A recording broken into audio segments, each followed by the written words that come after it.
গরম প্রায় 40 ডিগ্রি। ছেলেকে ফ্যান চালিয়ে কুলার চালিয়ে শুয়ে রেখেছি, কোনোভাবেই থাকছে না, এত কান্না করছে। কালকেও সেম করেছে জানেন, এত কান্না করছে, কোনোভাবেই বিছানায় থাকছে না গরমে, কোলে থাকতে চাইছে। আর আমি ওকে কোলে নিয়ে এখন রান্না করছি।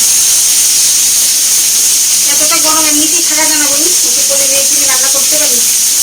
আর ওকে নিয়েই বা কী করে চুলার সামনে দাঁড়াই?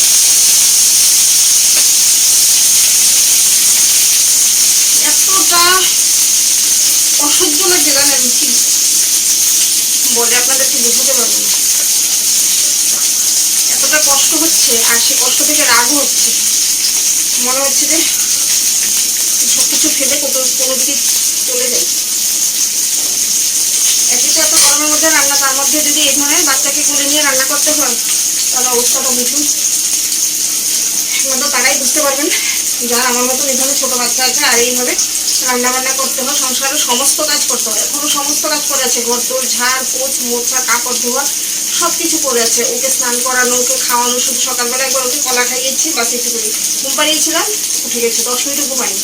উঠে সেই সমানে কান্না করে যাচ্ছে, কান্না করে যাচ্ছে। এখানে নিয়েছি কাঁকরোলার আলু রান্না করার জন্য, মাছ দিয়ে এখানে বাইল মাছ ভেজে নিয়েছি, এখন কাঁকড় ভাজা বসিয়েছি। বাস কোনোরকম একটু রান্না করতে পারলেই হয়ে গেল। ছেলেকে কোনোরকম স্নান করিয়ে দেখি ঘুম পাড়াতে পারি কিনা।